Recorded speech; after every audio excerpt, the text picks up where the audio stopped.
दोस्तों मैं हूं अभी यूनाइटेड ऑटोमोबाइल्स फरीदाबाद शोरूम में। अपने सामने खड़ी है महिंद्रा की स्कॉर्पियो एन और ये रहने वाला है स्कॉर्पियो एन का बेस मॉडल Z2 डीजल के साथ रहेगा और ये रहने वाला है स्पेसिफिकली ESC यानी कि इलेक्ट्रॉनिक स्टेबिलिटी कंट्रोल वाला वेरिएंट। सबसे पहले आप यहां पर चेक कर सकते हैं वेरिएंट की बैजिंग Z2 और इलेक्ट्रॉनिक स्टेबिलिटी कंट्रोल वाला वेरिएंट जो है वो रहेगा और लेटेस्ट गाड़ी रहने वाली है अप्रैल 2025 की। आज के इस वीडियो के अंदर हम इस कार की कंप्लीट बात करने वाले हैं कि इस वेरिएंट के अंदर कंपनी आपको कौन कौन से फीचर्स ऑफर करती है, क्या इसके स्पेसिफिकेशंस रहने वाले हैं, प्राइस रेंज से लेकर कलर ऑप्शंस तक, इंजन आउटपुट से लेकर के माइलेज तक, A to Z complete detail इस कार के बारे में आज के इस वीडियो के अंदर मैं आप लोगों के साथ शेयर करने वाला हूं। तो दोस्तों वीडियो को हम लोग स्टार्ट करते हैं और सबसे पहले बात करते हैं कार के फ्रंट पोर्शन से। तो यहाँ पे आप चेक करेंगे लाइटिंग सेटअप को, तो आपको यहाँ पे dual barrel halogen headlight setup जो है वो देखने को मिल जाने वाला है।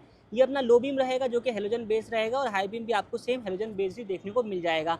नीचे की तरफ यहाँ पे पार्किंग बल्ब की प्लेसमेंट है और यहाँ पे अपना जो इंडिकेटर है उसकी प्लेसमेंट आपको देखने को मिल जाने वाली है। बेस वेरिएंट रहेगा तो फॉगलाइट वगैरह जो है वो आपको इस वेरिएंट में कंपनी ऑफर नहीं करती। इसी के साथ आप जो ग्रिल है वो चेक कर सकती हैं। ग्रिल भी आपको यहाँ पे पियानो ब्लैक फिनिश के साथ जो है वो दी गई है। सेंटर में लोगो है और लोअर पार्ट पे आते हैं तो यहाँ पे आपको lower part completely black finish के साथ ही देखने को मिल जाता है। कोई स्किड प्लेट वगैरह जो है वो आपको बेस मॉडल में कंपनी ऑफर नहीं करती है। तो सामने से यही सब फीचर्स जो है वो रहने वाले हैं। इसके अलावा मूव करते हैं कार के साइड पोर्शन पे। तो साइड से अगर हम बात करेंगे सबसे पहले आप इसके स्टील लिम्स जो है वो देख सकते हैं। सिल्वर कलर की जो स्टील लिम्स है वो आपको इस वेरिएंट में कंपनी ऑफर कर देती है। टायर सेक्शन रहने वाला है अपना 245/65 R17 का। फ्रंट में जो है वो आपको इसमें डिस्क ब्रेक्स मिल जाती हैं। रियर में चलते हैं, वहाँ पे चेकआउट कर लेते हैं एक बारी। तो रियर में आते हैं तो यहाँ पे आपको रियर में भी डिस्क ब्रेक जो है वो ऑफर करी गई है, यानी कि ऑल 4 डिस्क ब्रेक सेटअप जो है वो आपको मिल जाएगा। बॉडी के चारों तरफ आप देखेंगे तो यहाँ पे wheel arches and body side cladding जो है वो आपको यहाँ पर देखने को मिल जाएगी, जो कि ब्लैक इंसर्ट के साथ ही अपना रहने वाली है। इसके साथ अपने जो आउटसाइड रियर व्यू मिरर है ये भी अपना मैट ब्लैक फिनिश के साथ ही रहेंगे with side turn indicators. Mirror को एडजस्ट करने की अगर हम बात करेंगे तो कोई इंटरनली एडजस्टेबल ना तो स्विच मिलता है ना ही कोई लीवर मिलता है। मिरर जो है वो आप इस तरीके से मैनुअली हाथ से इस तरीके से एडजस्ट कर पाएंगे और फोल्ड अनफोल्ड भी आपको इसको मैनुअली हाथ से इस तरीके से करना होगा। ना ही कोई एडजस्टेबल का फीचर है ना ही कोई इसके अंदर आपको लीवर का जो फीचर है वो मिलता है। तो बेसिक सा मिरर जो है वो रहने वाला है। कार का जो ए पिलर है वो देखेंगे तो ये बॉडी कलर के साथ आएगा। बी पिलर ब्लैक आउट है, सी पिलर जो है वो भी ब्लैक आउट है और डी पिलर वाला पार्ट जो है वो आप यहाँ पर देख सकते हैं बॉडी कलर के साथ रहेगा। इसी के साथ जो रूफ रेल है वो आपको नहीं मिलती है। यहाँ पे आप चेक कर सकते हैं रूफ रेल जो है वो आपको Z4 मॉडल से मिलना स्टार्ट होती है और डोर हैंडल जो है वो भी आपको यहाँ पे मैट ब्लैक फिनिश के साथ ही दिए गए हैं कुछ इस तरीके से। चलते हैं आप कार के रियर पार्ट पे और आपको रियर से बताते हैं। तो रियर से आप देखेंगे तो रियर से आपको यहाँ पे कोई स्पॉइलर वगैरह जो है वो देखने को नहीं मिलता। ये बिल्कुल ही बेसिक सा रहेगा। स्पॉइलर जो है आप एक्सेसरीज के तौर पे लगवा सकते हैं। स्पॉइलर का जो लुक है वो आप यहाँ पर देख सकते हैं, इस तरीके का अपना रहने वाला है। बाकी रियर विंड स्क्रीन प्लेन है, वाइपर वॉशर डिफोगर वगैरह आपको नहीं मिलता है। इसके अलावा रियर डोर हैंडल भी आपको यहाँ पे मैट ब्लैक फिनिश के साथ रहने वाला है। सेंटर में लोगो, यहाँ पे स्कॉर्पियो एन की जो बैजिंग है वो मिल जाएगी। लोअर पार्ट पे आते हैं तो लोअर पार्ट यानी कि बम्पर का लोअर पार्ट आपको यहाँ पे आपको ये मैट ब्लैक फिनिश के साथ मिलने वाला है और ये पोर्शन भी आपको यहाँ पर पियानो ब्लैक फिनिश के साथ देखने को मिल जाता है। 2 पॉइंट पे पार्किंग सेंसर्स आते हैं। सेंसर्स की प्लेसमेंट आपको यहाँ पर मिल जाएगी और अपना स्टेपनी टायर वाला पार्ट जो है वो आपको यहाँ पर देखने को मिल जाएगा। स्टेपनी जो है अंडर दी बॉडी जो है वो अपना रहने वाली है। बात कर लेते हैं आप बूट के अंदर कैसा कुछ स्पेस जो है वो आपको यहाँ पर मिल जाता है। तो स्पेस आप चेक कर सकते हैं। तो ओपनिंग कुछ इतनी रहने वाली है, मैक्सिमम टू मैक्सिमम अपना इतना खुल जाता है। इनसाइड डोर हैंडल रहने वाला है मैट ब्लैक फिनिश के साथ में और इसमें आपको रियर डोर चाइल्ड लॉक का जो बटन है वो मिल जाता है। यहाँ से आप इसको जो है वो अपना ऑन और ऑफ कर सकते हैं। बाकी दोस्तों रियर में आपको कितना कुछ स्पेस मिलता है, अगर आप 7 सीटर में इस्तेमाल करते हैं तो कुछ इतना बूट स्पेस जो है वो आपको देखने को मिलेगा, जो कि ऑलमोस्ट आप यहाँ पर ना के बराबर जो है वो देख सकते हैं। छोटा मोटा सामान इसमें रख सकते हैं। नीचे की तरफ आपको स्पेस मिल जाएगा जिसमें टूल वगैरह की जगह जो है वो आपको देखने को मिल जाती है। अब अगर आपने बूट स्पेस की रिक्वायरमेंट है तो आप सीट को जो है वो फोल्ड कर सकते हैं। यहाँ पे आपको 2 टैग मिल जाएंगे। एक टैग से जो है वो अपना सीट फोल्ड हो जाती है। ये अपना पहला टैग यहाँ पे, दूसरा यहाँ पे। पहले वाले को अगर हम पुल करते हैं तो आप चेक करेंगे तो ये सीट जो है अपनी फोल्ड हो जाती है इस तरीके से। तो आपके पास बूट की जो अपनी फ्लेक्सिबिलिटी है वो मिल जाती है और अगर आपको और ज़्यादा बूट की रिक्वायरमेंट है तो आप इस सीट को जो है वो उठा करके पूरा ही फोल्ड कर सकते हैं। सीट जो है वो अपना इस तरीके से फुल्ली फोल्ड हो जाती है। यहाँ पे आप इसको देख सकते हैं। तो इतना कुछ स्पेस जो है फिर आपको यहाँ पर देखने को मिल जाएगा। थर्ड रो में देखेंगे तो यहाँ पे ये पोर्शन ब्लैंक रहेगा। टॉप मॉडल वगैरह में आपको यहाँ पे सबवूफर मिलता है बट इस मॉडल में नहीं आता। इस साइड में आपको 12 वोल्ट का चार्जिंग सॉकेट जो है वो प्रोवाइड किया जाता है। तो ये सब चीज़ें जो है वो रहने वाली हैं बूट के अंदर। अब मूव करते हैं कार के इंटीरियर पे। तो अब चलते हैं कार के इंटीरियर में। उससे पहले आपको दिखाते हैं इसकी की। तो आपको 2 यहाँ पे फ्लिप की जो है तो आपको दो जो है वो फ्लिप की देखने को मिल जाती है। फ्लिप की का फंक्शन इस तरीके से वर्क करेगा और दूसरी की जो है वो भी अपना सेम ही रहने वाली है। इसमें आप नोट करोगे कि किसी प्रकार का आपको कोई बटन जो है वो देखने को इसमें नहीं मिलने वाला, यानी कि रिमोट सेंटर लॉकिंग जो है वो आपको इसमें नहीं मिलती है। तो सेंटर लॉकिंग वगैरह किस तरीके से काम करेगी वो भी आपको एक बार बता देता हूँ। तो अभी आप देखोगे गाड़ी जो है वो अपने अनलॉक है, रियर डोर भी जो है वो अपना अनलॉक ही यहाँ पे रहने वाला है। तो हम इसको लॉक करेंगे तो आप चेक करेंगे सिंगल डोर से ही जो है सारी अपने डोर जो है वो यहाँ पे लॉक हो जाने वाले हैं। इस तरीके से की इंसर्ट करके गाड़ी को आप लॉक करेंगे तो ड्राइवर साइड डोर जो है वो भी अपना लॉक हो चुका है और रियर डोर जो है वो भी अपना लॉक यहाँ पे हो चुका है। गाड़ी को अनलॉक करेंगे तो यहाँ पे आप चेक करेंगे ड्राइवर साइड डोर अनलॉक हो गया और अपना रियर डोर भी अपना अनलॉक हो जाएगा। यानी कि मैनुअल सेंटर लॉकिंग का जो सिस्टम है वो आपको इस कार के अंदर कंपनी ऑफर करती है, लेकिन रिमोट सेंटर लॉकिंग यानी कि चाबी के थ्रू बटन दबा के गाड़ी को लॉक अनलॉक जो है वो आप नहीं कर पाएंगे। दोस्तों हम बात कर लेते हैं कार के इंटीरियर से और आपको बताते हैं कि इंटीरियर से आपको क्या कुछ चीज़ें जो है वो मिल जाती हैं। सबसे पहले बात कर लेते हैं डोर पैनल्स के फीचर्स की। तो जो इनसाइड डोर हैंडल है वो आपको यहाँ पे मैट ब्लैक फिनिश के साथ दिया गया है। जो डी हैंडल आता है ये भी आपको यहाँ पर सेम मैट ब्लैक फिनिश के साथ ही देखने को मिल जाएगा। डोर पैनल के ऊपर डुअल टोन फिनिश रहने वाला है, जहाँ पे आप कॉफ़ी और ब्लैक का कॉम्बिनेशन देख सकते हैं। स्विच प्लेट भी अपना ब्लैक कलर के साथ ही रहेगा। चारों पावर विंडोज आती हैं, यहाँ से डोर को लॉक अनलॉक कर सकते हैं और यहाँ पे विंडो लॉक करने का जो फीचर है वो आपको मिल जाता है। डोर पॉकेट्स में देखेंगे तो यहाँ पे आपको बोतल होल्डर की जगह मिल जाने वाली है। स्पीकर्स आ जाते हैं इस वाले वेरिएंट में टोटल चारों स्पीकर आपको डोर्स में देखने को मिल जाते हैं। साइड एसी वेंट्स रहने वाला है यहाँ पे पियानो ब्लैक फिनिश के साथ। हेडलाइट लेवलिंग का जो स्विच है वो आप यहाँ पर देख सकते हैं और यहाँ से आप इसके MID को जो है वो कंट्रोल कर सकते हैं। ESP वाला वेरिएंट है तो ESP का बटन आपको मिल जाएगा। हिल डिसेंट का बटन है और यहाँ से आप इसके आइडल स्टार्ट स्टॉप के बटन को एक्सेस कर सकते हैं।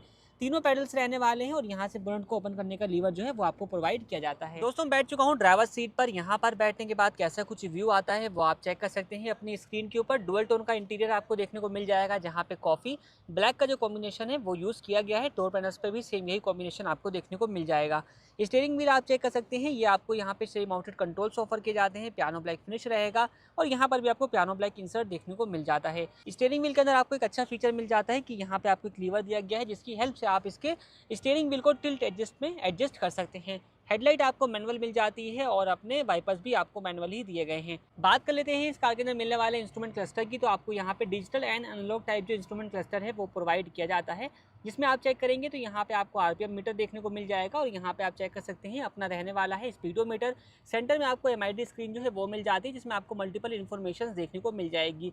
जैसे कि ऊपर की तरफ सारी वार्निंग्स है, यहाँ पे क्लॉक है, इस तरीके से आप ट्रिप वगैरह की इन्फॉर्मेशन देख सकते हैं। और अदर इन्फॉर्मेशन अगर आपने एक्सेस करनी है तो यहाँ पे आपको बटन्स दिए गए हैं। इन बटन्स की हेल्प से आप अदर इन्फॉर्मेशन भी एक्सेस कर सकते हैं, जैसे कि एवरेज फ्यूल इकोनॉमी, यहाँ पे आप इसकी जो डिजिटल स्पीड है वो देख सकते हैं। बाकी अपना अलग अलग ऑप्शन है, वार्निंग वगैरह जो है वो आपको सभी कुछ देखने को मिल जाएगी। और यहाँ से जो है आप इसको हर एक चीज़ को यहाँ पे DEF लेवल वगैरह जो है सभी चीज़ें देख सकते हैं। तो ये सब चीज़ें रहने वाली हैं इसके इंस्ट्रूमेंट क्लस्टर के अंदर। बाकी बात कर लेते हैं म्यूजिक सिस्टम की। तो यहाँ पे आपको टच स्क्रीन म्यूजिक सिस्टम जो है वो ऑफर किया जाता है। ये अपना बेसिक सा प्लेयर जो है वो रहने वाला है और इसके अंदर आपको ब्लूटूथ वगैरह की कनेक्टिविटी जो है वो देखने को मिल जाने वाली है। रियर कैमरा जो है वो आपको नहीं मिलता। Manual AC heater control button जो है वो आपको मिल जाते हैं। वार्निंग हजार्ड का बटन यहाँ पे रहने वाला है। USB ऑक्स पोर्ट आपको मिल जाएगा।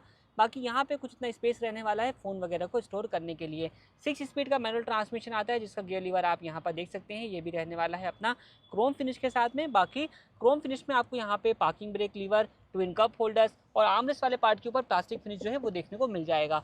ड्राइवर साइड जो सनवाइजर रहने वाला है इसमें आप देखोगे तो ये अपना ब्लैंक रहेगा। Inside rear view mirror day night के एडजस्टमेंट फीचर के साथ है। को ड्राइवर साइड सनवाइजर जो है ये भी अपना ब्लैंक ही रहने वाला है। इसी के साथ यहाँ पे आप चेक करोगे ग्रैब हैंडल आता है, जो कि फिक्स टाइप का आपको मिल जाता है। डैशबोर्ड के ऊपर आप देखते हैं तो यहाँ पे आपको स्कॉर्पियो एन की जो बैजिंग है वो मिल जाएगी। और जो अपना ग्लोब बॉक्स रहने वाला है, ग्लोब बॉक्स के अंदर आपको कुछ इतना स्पेस प्रोवाइड किया जाता है। तो ये सारी बातें हो चुकी हैं। बात कर लेते हैं सीट्स की। तो आपको यहाँ पर फैब्रिक सीट अपहोल्स्ट्री जो है वो प्रोवाइड करी जाती है। डुअल टोन का फिनिश जो है वो आपको यहाँ पर भी देखने को मिल जाएगा।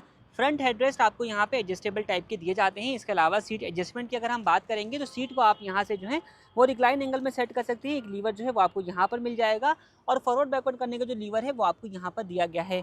हाइट को एडजस्ट करने का कोई ऑप्शन वगैरह जो है वो आपको इस मॉडल के अंदर कंपनी ऑफर नहीं करती है। ये सारी बातें हो चुकी हैं कार के फ्रंट रो से। अब चलते हैं कार के सेकंड रो में। दोस्तों फ्रंट की तरह ही सेकंड रो भी आप देखोगे तो यहाँ पर भी आपको जो है डुअल टोन का फिनिश देखने को मिल जाएगा। प्लास्टिक फिनिश आता है आर्मरेस्ट वाले पार्ट के ऊपर। यहाँ power window control button, inside door handle again आपको ब्लैक फिनिश के साथ दिया गया है। ये पोर्शन भी ब्लैक है और यहाँ पे आपको स्पेस मिल जाता है बॉटल वगैरह कैरी करने के लिए। स्पीकर आपको डोर्स में देखने को मिल जाएंगे। सीट्स पे अगर हम बात करेंगे तो दोनों ही आपको एडजस्टेबल टाइप रियर हेडरेस्ट मिल जाते हैं और सेंटर वाला जो हेडरेस्ट है छोटा वाला, ये आपको फिक्स टाइप का ही मिलता है। सीट में आपको आर्मरेस्ट जो है वो मिल जाएगा विद ट्विन कप होल्डर्स के साथ में। बाकी सीट आप देख सकते हैं कैसे कुछ रहने वाली है। डुअल टोन का फिनिश यहाँ पर भी रहेगा। सीट को अगर आपने फोल्ड करना है तो इस लीवर का आप इस्तेमाल कर सकते हैं। 60:40 के स्प्लिट डाउन फीचर के साथ सीट जो है वो अपना आती है, उसके बारे में बात करेंगे। उससे पहले आप देखेंगे तो आपको रियर AC वेंट जो है वो मिल जाता है और साथ साथ चार्जिंग सॉकेट जो है वो भी आपको दिया गया है। अगर आप Z4 मॉडल की तरफ जाते हैं तो उसके अंदर आपको एक एडिशनल फीचर मिलता है कि यहाँ पे आपको फ्लो एडजस्टर जो है वो भी दिया जाता है, बट इसमें आपको फ्लो एडजस्टर जो है वो नहीं मिलता है। बाकी दोस्तों दोनों साइडों में देखोगे तो यहाँ पे आपको फिक्स टाइप ग्रैब हैंडल जो है वो मिल जाएंगे और LED बेस दोनों ही कैबिन लाइट जो है वो आपको यहाँ पर देखने को मिल जाएगी। फ्रंट वाली भी LED बेस की अपना रहने वाली है, रियर वाली भी आपको LED बेस जो है वो मिल जाती है कुछ इस तरीके से। और साथ ही दोनों ही सीट्स के पीछे आपको जो है सीट बैक पॉकेट जो है वो देखने को मिल जाने वाली है। दोनों ही सीट्स के पीछे आप इसको देख सकते हैं। आ चुका हूँ को ड्राइवर सीट के पीछे की तरफ। यहाँ से आप जो है गाड़ी के थर्ड रो में इजीली एक्सेस कर सकते हैं। यहाँ पे आपको एक लीवर मिल जाएगा जिसकी हेल्प से आप इस सीट को टम्बल सपोर्ट में इस तरीके से जो है वो अपना फोल्ड कर सकते हैं। तो यहाँ पे आपको फीचर मिल जाने वाला है और थर्ड रो में कैसा कुछ स्पेस रहने वाला है वो भी आप यहाँ पर देख सकते हैं। थर्ड रो में आप देखेंगे तो दोनों ही आपको यहाँ पे जो हेडरेस्ट हैं वो एडजस्टेबल टाइप के दिए गए हैं। दोनों साइडों में आप देखोगे तो यहाँ पे ब्लैंक ही रहने वाला है, कोई फीचर वगैरह आपको नहीं मिलता लाइक कप होल्डर वगैरह का। थर्ड रो के अंदर आपको यहाँ पे चार्जिंग सॉकेट जरूर से प्रोवाइड किया जाता है। दोनों साइडों में आपको ग्रैब हैंडल्स मिल जाते हैं जो कि फिक्स टाइप के ही अपना रहने वाले हैं। और सीट जो है वो आपको नॉर्मल जो है वो अपना चाइल्ड के लिए ज़्यादा परफेक्ट मिलती है, तो आप इसका स्पेस वगैरह यहाँ से देख सारी चीज़ें जो है वो रहने वाली है इस कार के इंटीरियर से। इसके अलावा दोस्तों बात करते हैं इस कार के अंदर मिलने वाले इंजन स्पेसिफिकेशन की, तो ये अपना डीजल वेरिएंट रहने वाला है। तो इसके अंदर आपको 2.2 लीटर का एमहॉक डीजल इंजन ऑफर किया जाता है जो कि 97 किलोवाट की पावर और 300 न्यूटन मीटर का जो टॉर्क है वो प्रोड्यूसर के आपको देता है। Z2 वेरिएंट के अंदर आपको टोटल 3 कलर के ही ऑप्शन मिलते हैं जिसमें आप व्हाइट, ब्लैक और सिल्वर कलर को चूज कर सकते हैं। रही बात प्राइसिंग की दोस्तों, तो ये वेरिएंट एक शोरूम कॉस्ट करता है 14,39,699 रुपीज़ का। बाकी इसका की other details like safety features, mileage वगैरह को मैंने डिस्क्रिप्शन में मेंशन कर दिया है, आप वहाँ से चेक